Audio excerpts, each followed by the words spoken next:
No episódio de hoje, veremos uma trilogia influenciada por um livro, onde a mágoa de Marge se manifesta como uma criatura monstruosa, Lisa busca preservar o mundo através de ações drásticas, e Homer confronta uma realidade que desafia sua autoimagem. No início do episódio, vemos a Marge escolhendo um livro para ler para Meg dormir, até que ela acaba vendo um livro que não se lembrava de ter comprado, com o nome de O Pukadook, e decide ler o livro para Meg. E então, a história é uma história de terror.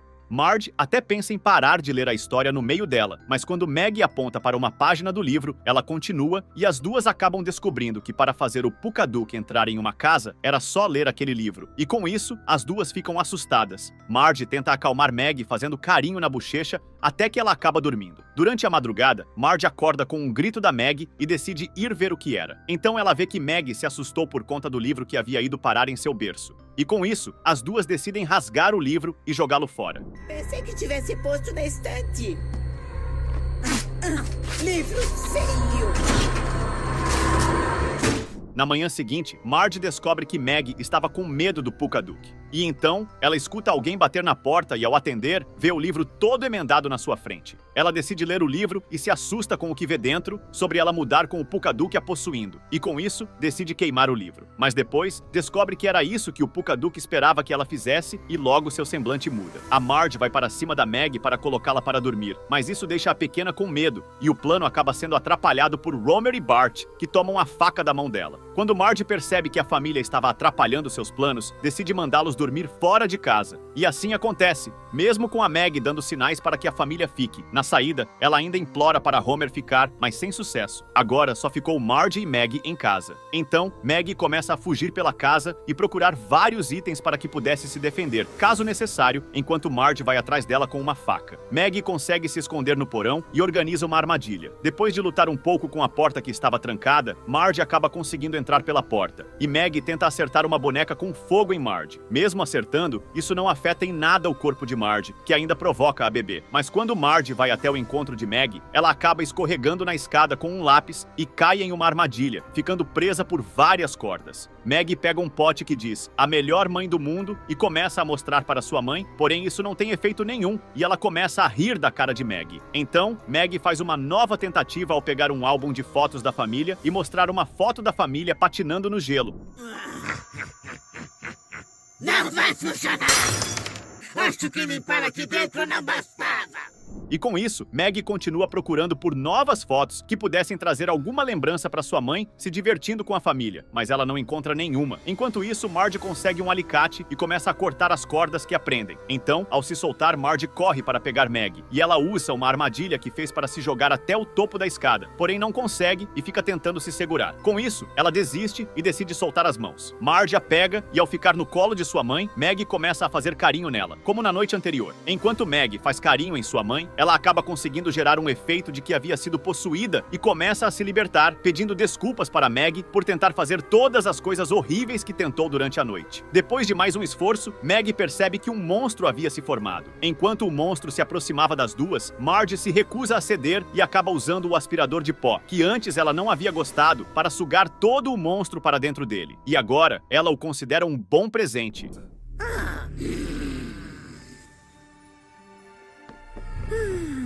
Mas Meg faz carinho na bochecha dela, o que acalma as coisas novamente. Caderninho da Morte. Agora o episódio mostra uma versão da Lisa no anime Death Note. Enquanto ela caminha pelas ruas da cidade, um caderno cai do alto com o título de Death Note. Ao abrir o caderno, ela vê escritos que dizem que se alguém tiver o nome escrito nele, irá morrer, e que ela precisava especificar como a vítima iria morrer, além de algumas outras regras. Apesar de achar que o caderno era só uma brincadeira, ainda assim decide pegá-lo. Ao chegar em casa, ela começa a assistir uma reportagem com sua mãe sobre um criminoso que estava querendo matar um gato, e na hora ela lembra do seu caderno e decide colocar o nome do criminoso nele. No exato momento, ela percebe que o caderno de fato funciona. Com certeza não vão me prender por assassinato. O quê? Então, ao chegar em seu quarto, Lisa começa a ficar pensativa sobre ter matado um homem, mas ela acaba mudando sua lamentação, pois lembra que o homem não era bom e conclui que na verdade acabou se tornando uma heroína. Então, uma voz começa a surgir atrás dela, falando sobre ser raro uma vegetariana sanguinária. Lisa cai para trás e ele se apresenta como sendo um Shinigami, ou seja, um deus da morte, e revela que seu nome é Steve. Eles trocam algumas informações e quando Lisa pensa em devolver o caderno, ele explica que agora pertence a ela e que ela iria descobrir com o tempo que matar poderia ser muito viciante. Steve explica que estará com ela em todos os lugares, mas que ela não precisava se preocupar, pois ninguém além dela mesma poderia vê-lo. Mais tarde, durante o jantar, Homer conta sobre seu dia e sobre ter bebido após o trabalho. Marge se mostra orgulhosa de Homer, e na mesa também está o Sr. Burns, que começa a falar sobre o projeto de sua empresa, que era o derreter uma calota de gelo. Lisa se revolta, dizendo que com isso milhares de pessoas se afogariam, porém o Sr. Burns não se importa e apenas diz que irá proteger seu próprio iate. Então, Lisa volta para o quarto e começa a falar que precisa matar o Sr. Burns. Ela decide dar uma morte tranquila a ele e desce para assistir como tudo irá acontecer. Depois de ver o ocorrido, percebe que a morte não saiu como planejado, mas que estava tudo bem, pois com isso ela havia salvado o mundo. No entanto, seu Shinigami avisa que ela não havia salvado, pois a empresa do Sr. Burns ainda tinha muitos funcionários dispostos a realizar o plano dele. Lisa decide então fazer uma pesquisa sobre a empresa e descobre que a diretoria era muito grande, pensando que precisaria de muita criatividade para inventar formas diferentes de matar cada um deles. São mostradas as formas criativas que Lisa usa para matar cada um deles, mas a última não parece ter sido tão boa, já que sua ideia foi uma de um jacaré saindo da privada para matar a pessoa.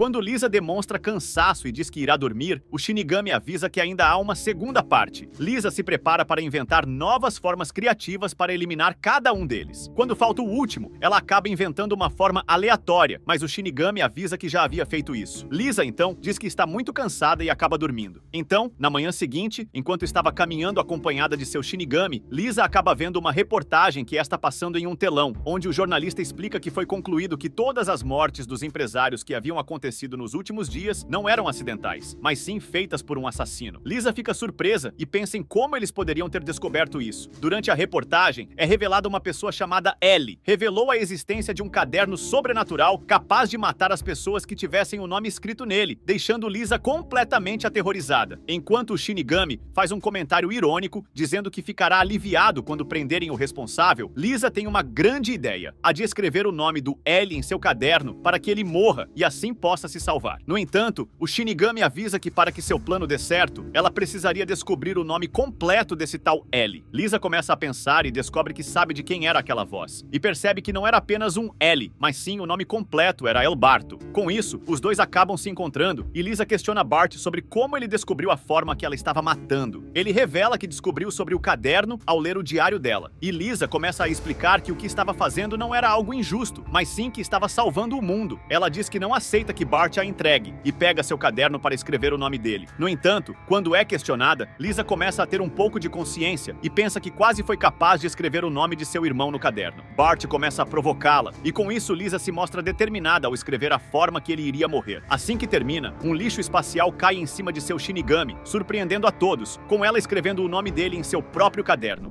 Ah, então agora quer me matar de tédio?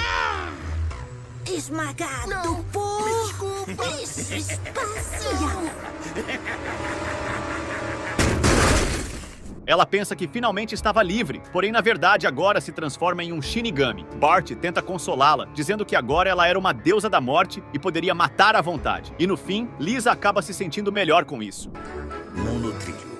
Isso é o porta-copos onde eu posso pôr minha bebida, ou, se quiser, bolinho. Agora vemos toda a família Simpson reunida em um monotrilho. Ao mostrar onde poderia colocar sua bebida, Bart começa a dizer que seu pai realmente entende de monotrilho, enquanto Marge decide abrir o armário onde deveria ter um extintor de incêndio e acaba descobrindo uma família de gambás dentro do armário. Então, chegam dois amigos de Homer para comemorar a família de gambá que existe e começam a questionar sobre como seria se o Homer ficasse bêbado no monotrilho. Então eles começam a dar várias cervejas para ele, e com o efeito da bebida, Homer começa a mudar suas novas configurações. É anunciado para todos os passageiros que o monotrilho estava com um problema técnico. Então chegam alguns técnicos para poder consertar Homer, mas por fim, acabam decidindo por colocá-lo em forma de fábrica e levá-lo até um laboratório secreto que ficava dentro de um depósito de pneus. Homer está deitado na mesa para ser examinado, e dois funcionários conversam entre si e nem percebem que Homer acordou e pegou o tablet. Ele faz algumas alterações e começa a ter mais consciência de si mesmo. Quando os funcionários percebem que Homer havia despertado, começam a ficar nervosos e tentam acalmá-lo enquanto ele caminha em direção a eles. A mulher começa a explicar para Homer que, mesmo ele parecendo ser um humano, na verdade não é, pois ele era um robô. O homem ao lado dela começa a pensar que precisa limpar logo Homer e parte para cima dele com uma máquina, explicando que Homer não é capaz de ferir uma pessoa intencionalmente e pede para que ele coopere para que seu crânio seja cerrado. Homer concorda, mas ao esbarrar em uma mesinha cheia de ferramentas, acaba cometendo um acidente e atinge os dois funcionários. Depois do incidente, Homer se veste e começa a caminhar pelos corredores do laboratório. Então, encontra várias versões de Lisa e até religa uma delas, contando a verdade para ela sobre eles não serem humanos, mas sim robôs. Após fazer uma alteração no sistema da Lisa, ela começa a entender sobre o que Homer estava falando. E os dois conversam mais um pouco, e Homer explica que eles precisam escolher o resto da família e sair dali o mais rápido possível. Assim que toda a família está escolhida, eles começam a caminhar pelos corredores em direção à saída do laboratório. Finalmente, conseguem sair do local e começam a caminhar pelas ruas do parque. Lisa lembra que eles precisam agir naturalmente, como se não fossem robôs. Enquanto caminham pelo parque, alguns homens chamam por Homer para fazer uma brincadeira, o enfiando dentro de um arbusto. No entanto, Bart faz uma alteração no sistema de Homer e ele troca de lugar com os outros homens, enfiando-os dentro do arbusto. Os caras não conseguem mais sair de lá e um alarme é acionado para que todos no parque saiam do local. A família tenta fugir, mas várias versões de Ralph aparecem para impedir a passagem deles. Após uma multidão de Ralph surgir, Lisa fala que para eles escaparem dali, precisarão lutar. Cada um da família procura algum armamento para se defender e começa a atacar todos os Ralphs que aparecem. Enquanto lutam, Lisa percebe que são muitos e que não conseguirão se defender. Quando estão prestes a se render, Marge aparece dentro de um carro e resgata todos da família do parque, atropelando todos os Ralphs que estão à sua frente. Ela dirige a toda velocidade até que saiam do mundo dos Simpsons. Então, a família toda para em uma lanchonete e comenta sobre já estarem ali há 2 horas e ninguém ter aparecido, o que significava que provavelmente estavam de fato livres. Quando Lisa questiona o que fariam a partir de agora, Homer fala que precisarão começar a ensaiar para aprender a viver como humanos. E quando a atendente vai anotar o pedido deles, percebe o quanto eles eram diferentes, mas não dá muita importância e deixa que eles pensando mais um pouco no que irão pedir. Ela vai para trás do balcão e fica cantando. No final do episódio, vemos que na verdade a família acabou parando na terra do Bob's Burger, e perto dali havia vários outros mundos, como o mundo dos Simpsons, a cidade da família Guy, o parque do South Park, o universo de Futurama, o universo de Rick and Morty, entre outros.